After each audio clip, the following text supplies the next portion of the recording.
This is Ravens Flock Talk Podcast, coming to you every week with their thoughts and opinions on each and every Ravens game. Tune in weekly and join the flock.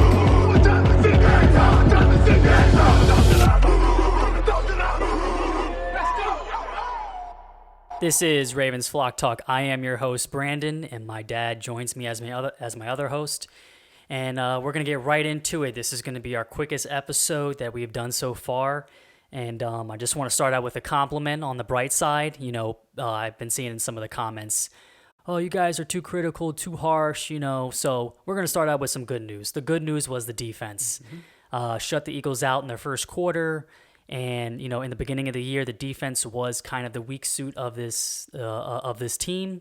And now it's the strong suit as of the past few weeks. The offense has really let us down. So credit to the defense and Zach Orr. You can only hold Saquon, out of the game for so long. So to eliminate him for a whole quarter is remarkable, with the talent on that team. Jalen Hurts didn't do too much in the grand scheme of things. So, yeah, the bright side, I think, is the defense did their thing. And Mark Andrews had a few big plays. But other than that, I can't really say much. Yeah, very disappointing loss. I totally agree with Zach Orr. 2 weeks in a row, especially last week when he didn't have Roquan in the lineup. So that just gives him even more creds out there on the street. In his rookie year. And, what can you say? The defense kept them in the game, period. Yeah, they did. So we can't say enough about it. Yeah, Shut them out in the first and the third quarter. First and third. You can't ask for better than that. And, we give them an A, not an A+, because they still are vulnerable in the middle, I will say. But all in all, they had critical plays when it needed to be done. They got Philly off the field on third downs. Humphrey had a critical sack in the first half to get them off the field. And really, Hurts wasn't a factor in the first half. Yeah, yep. Next topic, you take it away on the next one. Yeah, I wanted to talk about Lamar, our MVP. It's hard to criticize him, but I just want to say this. He had some tremendous passes in this game, especially to Andrews. And, threading the needle, had a drop pass on Likely's part. But my criticism in this game... Or it could be overthrow, either or. They just were not on the same page. Yeah, he was pretty wide open. So, but on the negative side, it's his ability to make the right call at the right time, especially when he needs to run. If he sees a gap, he needs to explode into the gap. When the pocket is collapsing or he feels that pressure, he needs to make quicker decisions, especially with a defense like Philly. You do not have more than 3 seconds to make a call.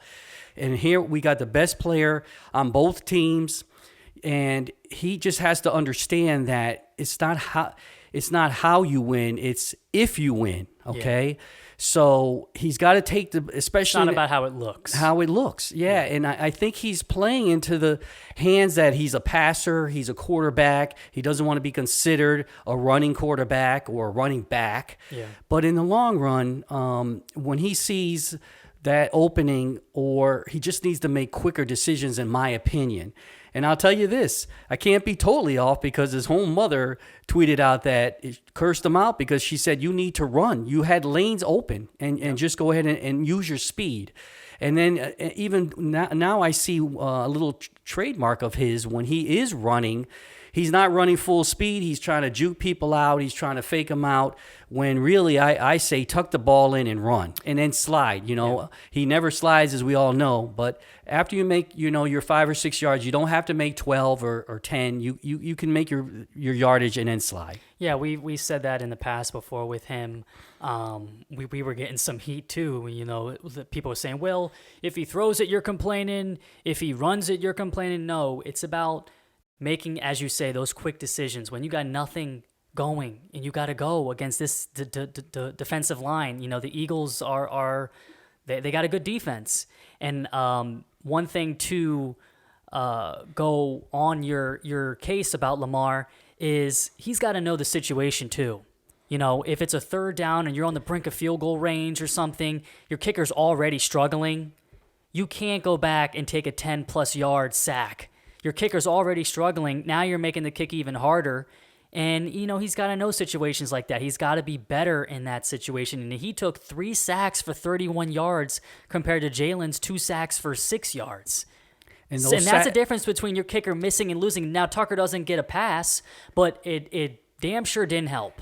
I wanted to get to that point because one of those sacks, we were in the red zone. We were like on the 15-yard line. He's in a shotgun. He's running back 10 yards, and then it gets sacked. It's almost like a 15 to 20 yards sack. And then now you put a field goal pressure on Tucker from a 37-yarder to now a 53-yarder, which for him is huge. Yeah. And that happened twice. And so, Lamar, that's the decision-making I was pointing out earlier is get rid of the ball quicker. Don't take those sacks on third down. Either get rid of it or run forward, north and south. And you got to get points, Lamar. In those positions, you have to get points.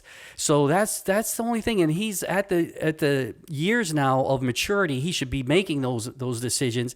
That's my only criticism. Yeah. It's hard to criticize a guy that has so much talent, but he needs to grow a little bit, and we'll see. Yeah, I also point out, we were backed up on field position, 3rd and 5. He throws it in the ground to Zay, who was open, and what happens? We got a punt out of our end zone. They already get good field position, and they get at least 3, no doubt about it, and they turn it into 7. So it's little things like that, is running when you need to run, not taking horrible sacks, long, 10-plus yard sacks, and getting the ball where it needs to go, getting it quicker, and giving your players a chance to make the play. And speaking of special teams, let's talk about Tylan Wallace. Oh my goodness, what a horrible game this man had. He literally flipped the field several times on us by not having a fair catch and letting the ball bounce. Twice we had it on the less than like on the 1 yard line. Yeah, like within the 5. Within the 5. That's exactly what I was going to say. And it backed us up and it switched the field position in favor of the Eagles. And on one of them, we had to punt. And it was on their 49-yard line, and they scored. It was almost an automatic field goal for them, and they ended up scoring. And I'll get into it later, but, John Harbaugh's special teams, where is it? This guy's making the same mistake over and over in the game, and not to mention, he misgauges the ball. It bounces, hits him in the leg. We almost lose the ball, and then he fumbled again later, and he end up recovering it. It just happened to bounce his way back into his body. We got breaks when all our fumbles. Lamar fumbled it. Stanley recovered. Tylan fumbled it. He recovered his own. We got breaks this game too, not to mention. Yeah, but Wallace, Brandon, looked like he was totally lost out there. He didn't know whether to fair catch, whether to let it go. Yeah, he's got to attack the ball. He's got to attack that ball. That's his job. And so field position really was critical and killed us in this game. Yep. We're going to keep moving. We're going to keep firing off. Again, on the special teams, the big topic is Justin Tucker. What do you have? Two crucial miss kicks and extra point missed. Instead of going up 10-0, we went up 9-0.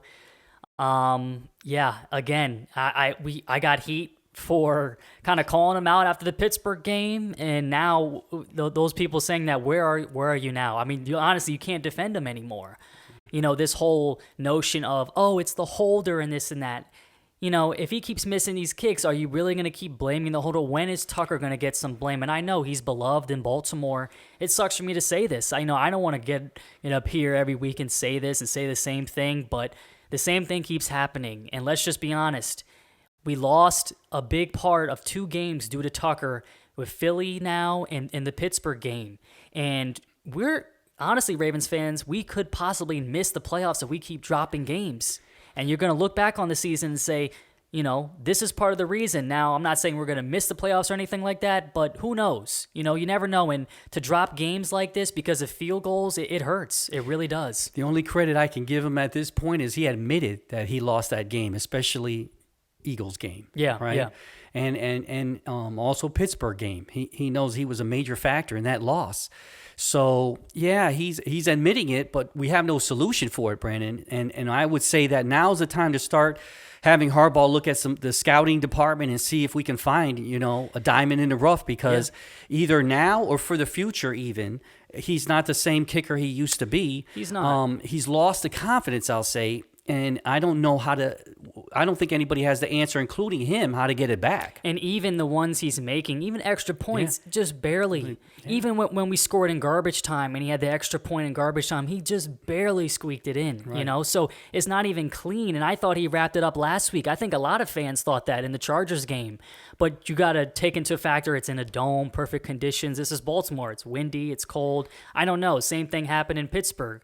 But, you bring up bringing in a possible another kicker or something. And if Ravens fans, if you've seen Harbaugh's press conference today, this is on a Monday. I saw it live.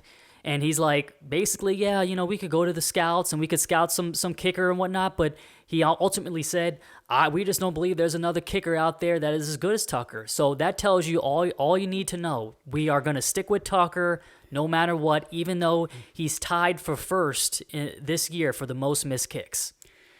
Yeah, no solution to that. I don't know. I don't think anybody has it right now. If they're going to stick with him, it's either he's going to fix it or it's going to be the same thing. Yeah, and you're going to flip a coin every time he's out there. Yeah, 50-50 chance. So I don't know what to. I don't have the answer, and I don't think anybody does, including our own coaching staff. So and lastly, we're gonna touch on the coaching, combined John and Todd. But let's talk about Todd first.